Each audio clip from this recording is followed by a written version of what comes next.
Welcome to An Honorable Profession, a podcast giving America hope since 2018. I'm Ryan Coonerty. Along with Debbie Cox Bultan of the New Deal, I'm lucky enough to be your co-host.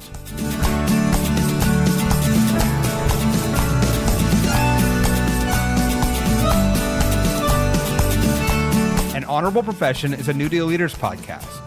The New Deal is an organization that supports the next generation of American leaders.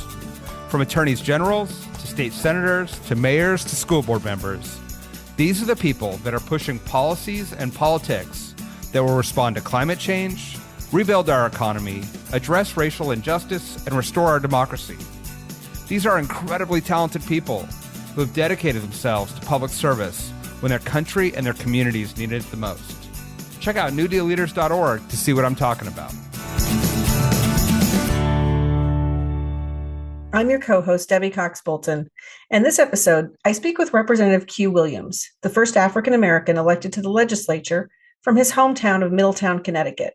We talked about his important work as newly appointed chair of the Legislative Housing Committee to address the housing shortage and affordability crisis in his state, as well as his longstanding work, both as a legislator and an educator, to advance equity issues. We also talked about what's in the curriculum of a class he teaches at the University of Hartford called Leadership, Opportunities and Challenges, including what it means to come out of the cave and into the light. And what may be my new favorite question ever, what Hogwarts house are you? I hope you enjoy it. Q Williams, welcome to An Honorable Profession. Oh, glad to be here. Thank you so much for having me. Oh, it's going to be so fun to talk to you. I'm excited. There's so many questions I have for you, and let's just dive in. I wanted to start with the fact that in January, you were appointed to chair the Housing Committee in the Connecticut legislature. Huge issue, of course, all over the country. It kind of takes different forms. I mean, affordability is, I think people are surprised that it's not just the coast, it's all over the place, but you are on a coast. So what are some of the main kind of challenges you have in Connecticut with housing, and what are some of the issues that the committee is looking at to fix those? Oh, that's a great question. And the thing that I love about being on the housing committee is that it really, and housing in general, is really at the center of a lot of our issues.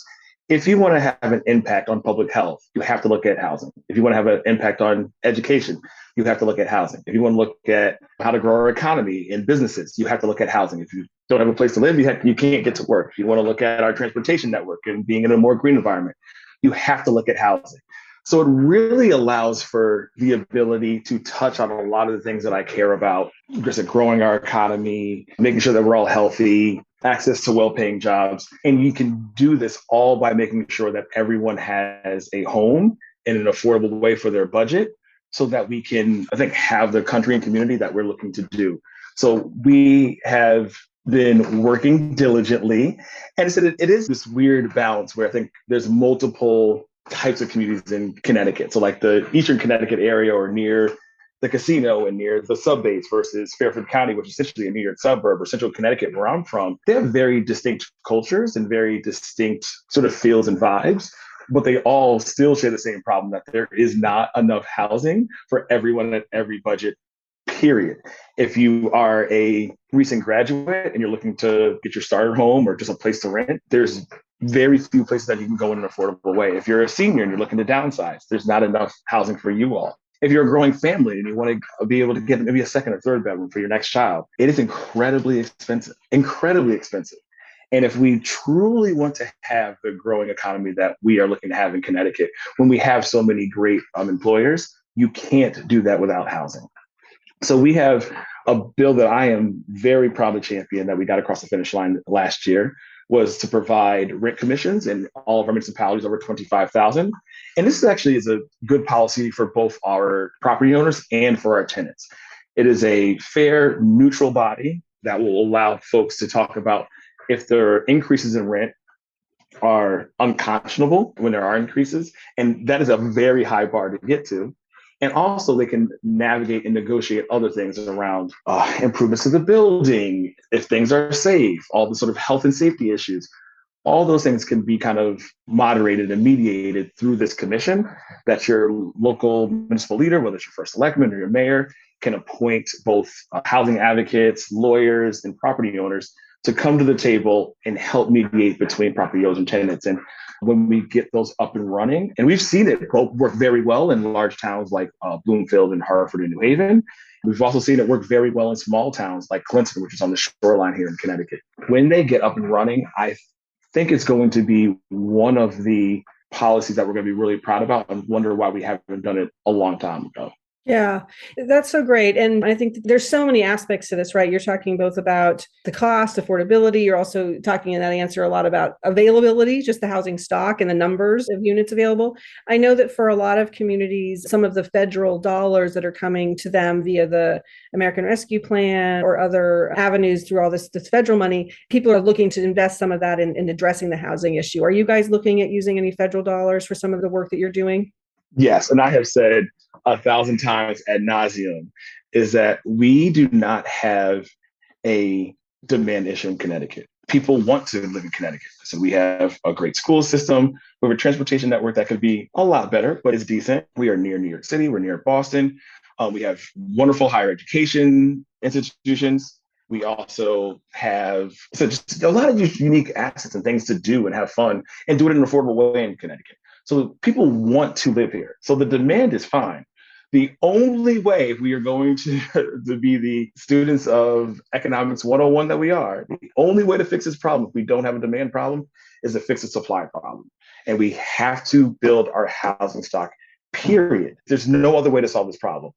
And what does that look like? I think we're going to need to do transit-oriented development to place people in reasonably dense spaces, which is also a way to help with our climate change and making sure that we're doing things in an environmentally friendly factor. That's also where a lot of people want to live, whether it's younger or older people that don't want to be over-reliant on cars. That is the way to do it. We're going to need to do multi-family housing. We're going to need to find opportunities for people to rent and to own. And what could that look like? I think we're looking at low-cost loans. We're looking at figuring out ways to eliminate PMI and working with our private banks to be able to do this in a way that's, I said, both affordable and safe without putting our overall economy at risk again. But at the end of the day, when folks do have well-paying and well-compensated jobs, the number one thing that they're going to pay for first is always their home. So that things like PMI do not protect our residents. They don't protect our community. They only protect banks. And they protect banks in a way that is unnecessary when you are fully vetting those loans from the very beginning. So that is a dredge on our overall economy. And those are dollars that could be put right back in our economy or put back into developing additional housing or many of the other things that we want to buy. But right now it has become, so it's just one more barrier to home ownership, which isn't fair and isn't right. And it's one of the ways that we've led to disparities in who can own homes and who can't. Yeah. I want to move on to a different topic, but I do just want to say, because I've heard you say it too, the housing issue was an issue before the pandemic, but it just, like so many issues, it just feels like it's been so exasperated, right? I mean, that whether it was people not being able to work and then, not having the money to afford, or whether there's just so many, and it's disproportionately, frankly, affecting communities of color and others. So, I mean, I assume that's kind of what you're seeing in Connecticut as well. It's even a bigger problem than it was 3 years ago. It was already a big problem. And I'll say it, and here's why it's so both personal, like where the personal is political for me. And right during when I got named housing chair, I was a member of a mentoring program about a decade ago before I was an educator. And one of my friends who was also in this mentoring program said that his mentee wasn't doing well and we had to go and help. So I called to read in the Riot Act, and he immediately said, well, Q, I slept outside. I have nowhere to go. And even with all the research that we had his mentor, who was, I like to call him the perennial rich guy that's on all your local nonprofit boards, myself as a state representative and a local city director, the three of us, it took us 3 days to get him into just a shelter. And it wasn't even a shelter that could support him for the numerous needs that he needed with mental health, with getting a job and all the other things. And it ended up not working out. He ends up getting kicked out, and his mother tried to go back and help him. And there's no other way to say it. He ends up killing his mother. Oh my gosh. Oh my gosh. Yeah. And to this day, I still feel tremendous amounts of responsibility that if we could have gotten him into supportive housing from the very beginning, I truly believe that his mother would still be here today. And that sort of loss, I feel like our community as a whole has a responsibility for, and that we need to make sure that we have the right housing for everyone in order to prevent that sort of loss. And so I think there's both a human and moral reason that we need to do this along with an economic reason. Yeah, I'm so sorry that that happened to you and to your community and to your friends. And it just underscores what you started talking about at the beginning of the answer was, just how the intersectionality, right, of all of these issues. It's not just housing, it's mental health, it's, that has economic, it's all tied together. And we have to think about these things not in silos, I think, but in kind of a comprehensive way if we're going to really address some of these root problems. But I'm terribly sorry that that happened to you. I know, I appreciate that. And I said, I'm saddened for his family. I'm saddened for the loss for our community. But I said, it has inspired me even more to make sure that we are fully investing into our supportive housing, to getting more affordable housing options, into mental health and healthcare, because all these things are related. And I will say the reason that I feel like this whole situation even started was when he got injured when he was a sophomore in high school and couldn't play football anymore. And his home was 1.1 miles away from the school. So that means he wasn't entitled to busing. And then when he couldn't get to school because his leg was broken and the weather was bad because we're living in Connecticut with snow, he became truant. And then since he lost his credits, he didn't want to participate anymore.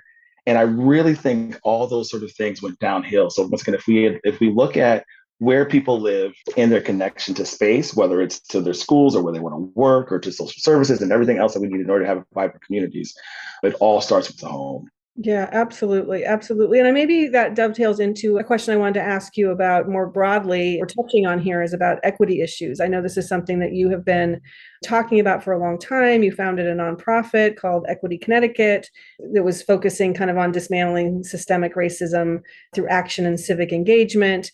How does that manifest? So how does your interest and your commitment to solving some of these inequities manifest itself as a legislator? Like, how do you see the opportunities to address some of these longstanding inequities from a policymaking perspective? So this was another great question. As policymakers, if we use a racial lens, and I would also say if we also oftentimes we use a gendered lens and the intersectionality between those two, if we help those that often need the most amount of help and support because of historical oppression and because of the historical inequities, if we use a racial lens and a gender lens, we will oftentimes have the greatest impact to help the most amount of people in the best way. And then that sort of like rising tides will rise all ships.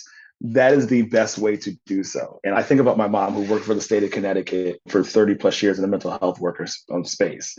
And as a Black woman who was a single mother who did so much for me, I said I would not be the leader and man that I am today without her, which is actually why I recently just changed my last name. In February, I changed my name and took her last name, which has been an honor and a privilege. When I think about how much less she made compared to her colleagues that were white men in the same role, and what impact that had on our family and like where we got to live. And even the neighborhood that I grew up in, which I'm really, really proud to live in, I like to joke that I grew up rich because I grew up with the poor white people, not the poor Black people. And the only reason that we were able to get into that neighborhood was because at the time, if you were Black, you had to have someone recommend you. And if you didn't get recommended, you couldn't live there. But living in that neighborhood, instead of living and going to school, was in one of the white schools, I was able to get into the talented program. And from there, was able to get into the advanced classes and so on and so forth. So, I mean, just those sort of what I like to call strategic luck and strategic, like lucky assets, vastly changed how I was able to get many opportunities in going to college and getting into music and being an elected official and so on and so forth. It really all started with my mom being able to kind of circumvent a lot of the inequities that we would have been expected to have to navigate and go through. And I realized that if we can, take those inequities out of policy, right? And then go back and empower folks that have been hurt by those sort of policies for years, we can make our community the community that we've always aspired to be, like onto that path of building a more perfect union.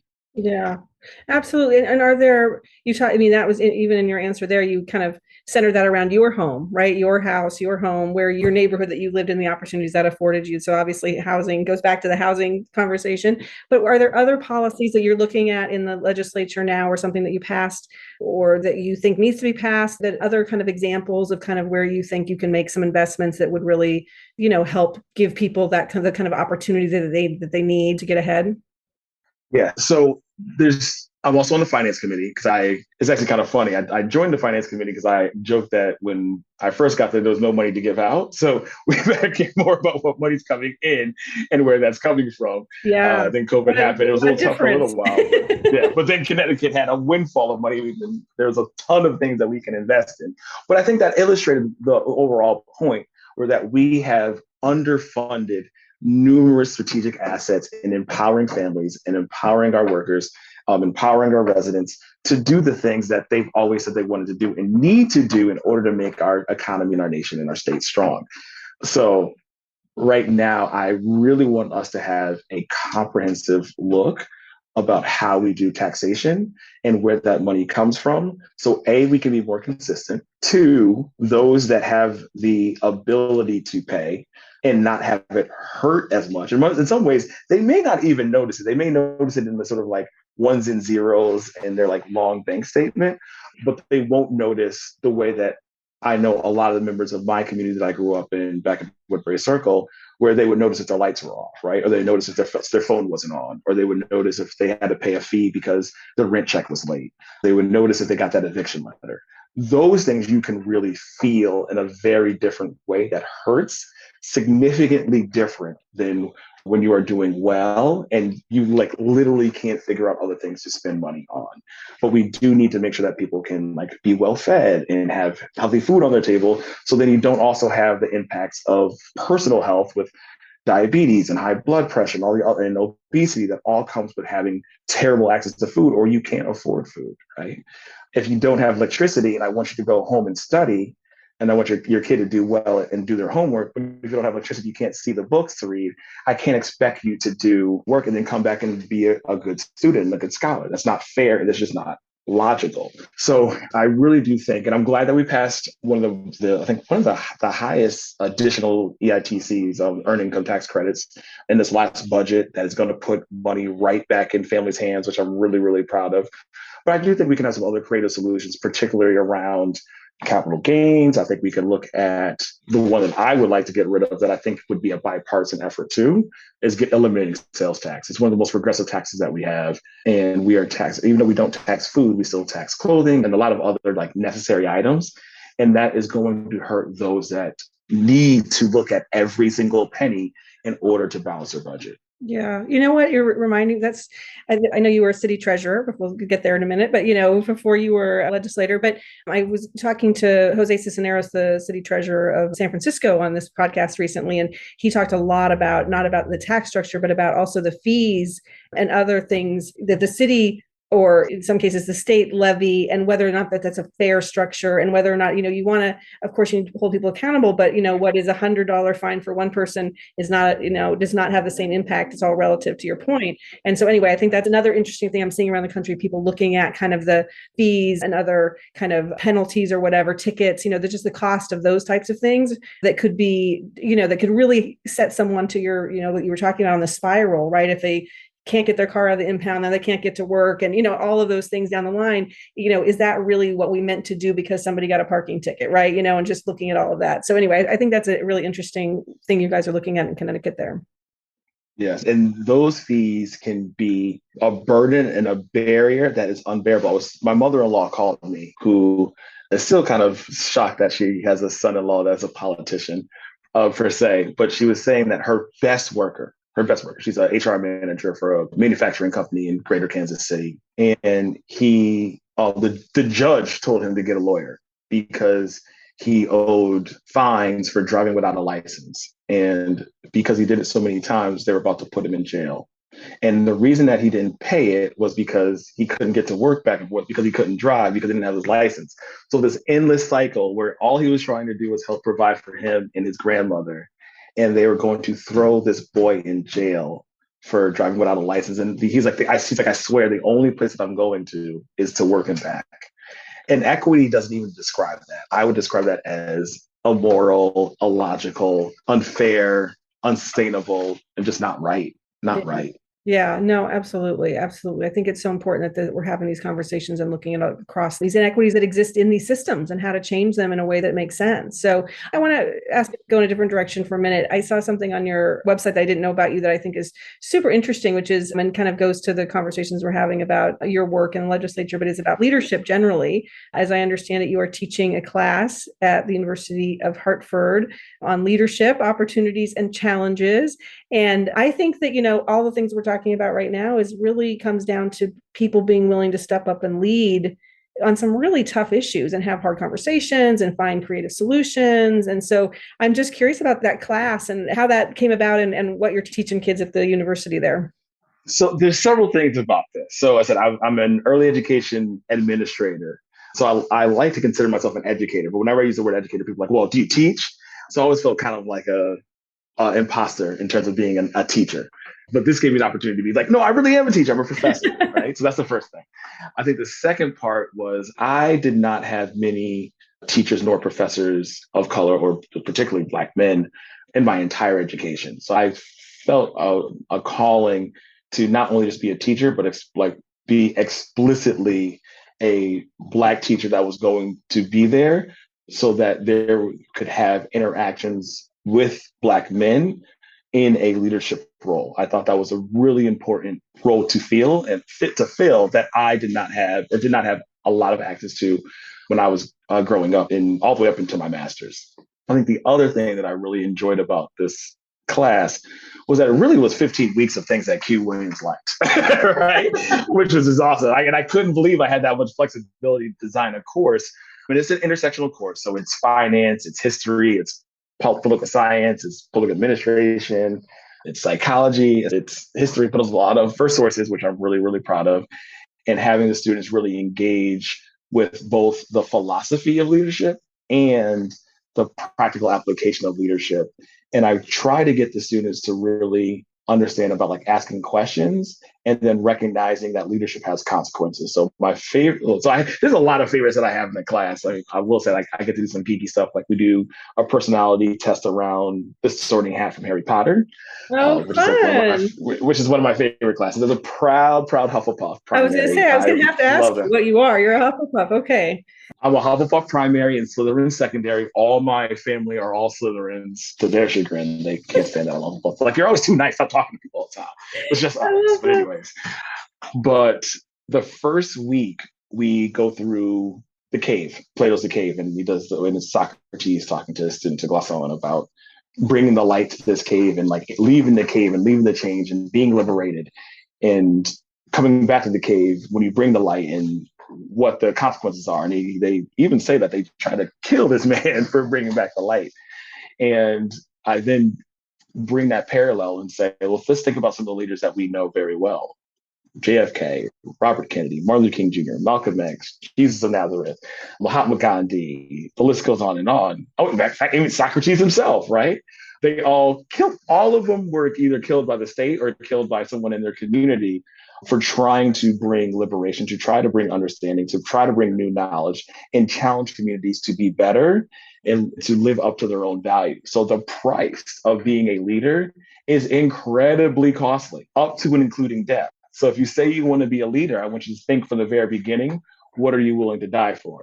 Classic Miss, bye. See you next week. Right? Wow. Yeah. I've taught it the same way for all 5 times because it becomes very clear, I think almost in any leadership role, whether you're a manager at a store or you're a parent to your child or a bigger sibling to a little sibling, or even as a legislator or a policymaker or elected official, there are opportunities to lead in so many different spaces. But when you get it right, once again, there's a lot of potential positive consequences. But if you get it wrong, or if people feel like you are wrong, the consequences can also be dire. But even if you are right, and I think we can see in this sort of how like divisive our country is right now, where something as simple as saying the election was fair and the things that weren't fair, like the disenfranchisement of people that have been to jail or the gerrymandering, those are real ways in which the elections or many elections have been stolen. But the overall presidential election was not stolen at all. And the fact that that is not something that is considered fact, but that is something that is considered a light that could be brought to a cave that folks would want to kill you for. It just makes this allegory of this cave like so prominent for how important it is to really be a leader and be willing to stand by your convictions and by your morals and by what you know to be right and true. Yeah, first I know that I'm familiar with that text, the Socrates in the Cave, and it's so powerful. Thanks for reminding me of it, because I'm going to go back and read it again. And I want to take your class, by the way. But I mean, it's so interesting. I'm so excited about that, because it's like, right now, to your point of this world we live in, it's like we have to have people feeling comfortable to use their voice and to be step up and be leaders, right? This is a really fraught time in our history. It's also an exciting time where I feel like change is possible. The conversations we're having are important. The conversations we're having, there's some resources behind some of this now. I mean, change is possible. And so, do you feel like the kids leave that class kind of, first of all, I don't know how they react to, like, leadership is death, but maybe they're like, never mind, I don't want to be a leader. But I mean, I'm joking, but like, I hope they leave that class feeling empowered and feeling like it's important that my voice is heard. And is that the goal?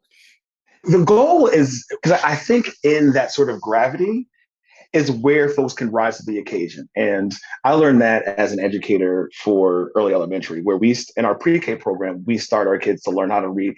And many of our kids are reading by pre-K 4 are reading by Christmas break.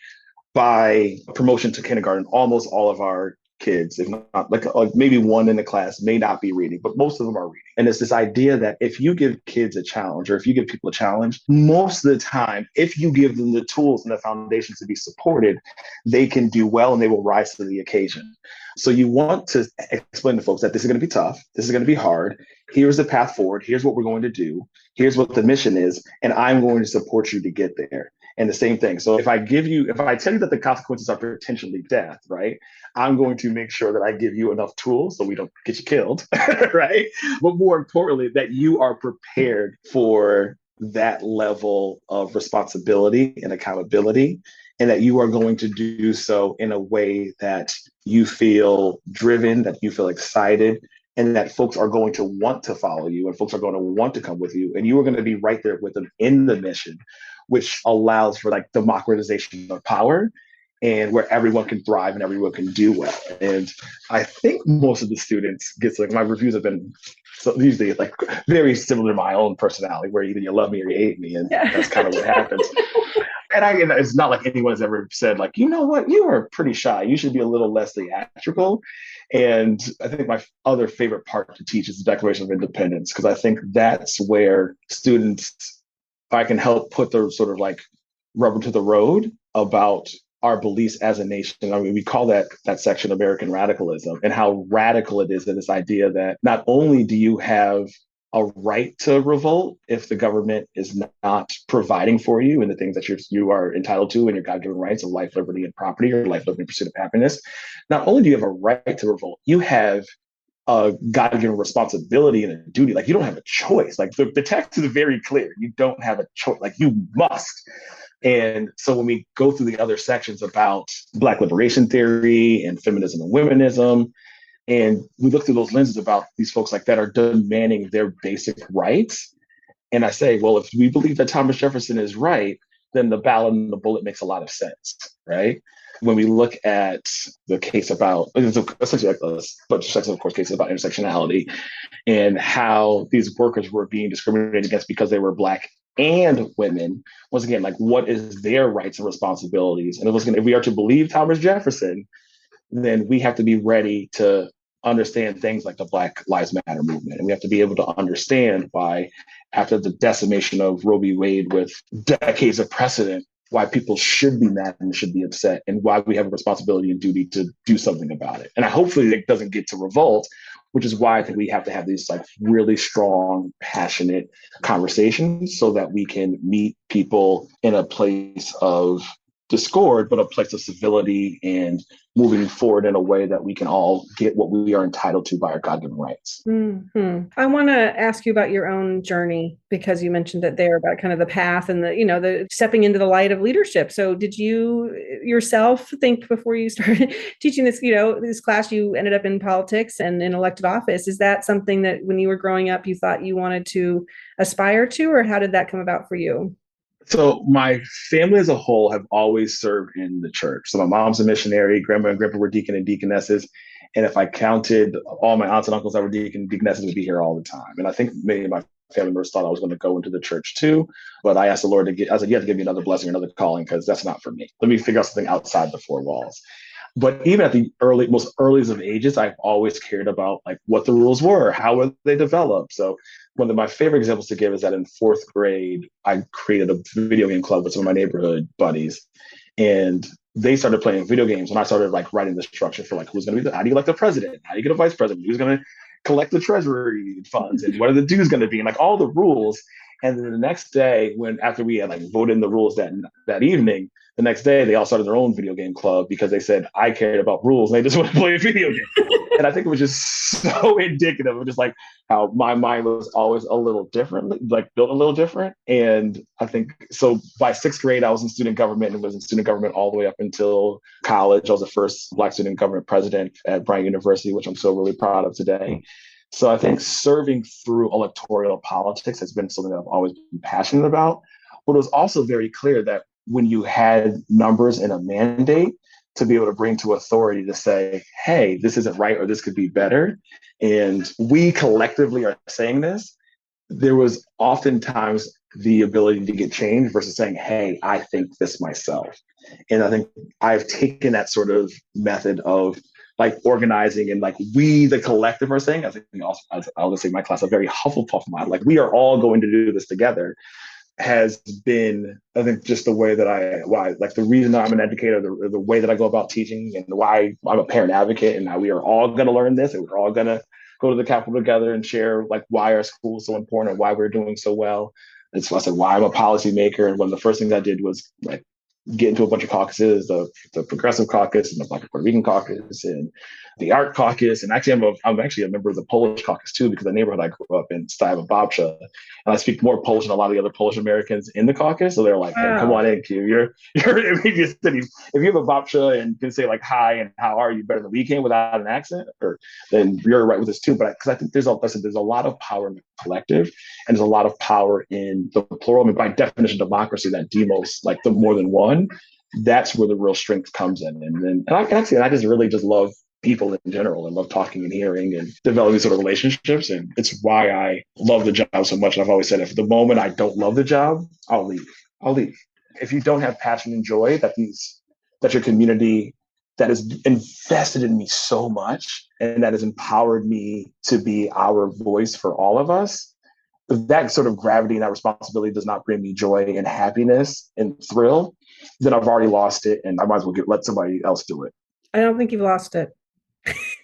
No, Not yet. This is what like anyway.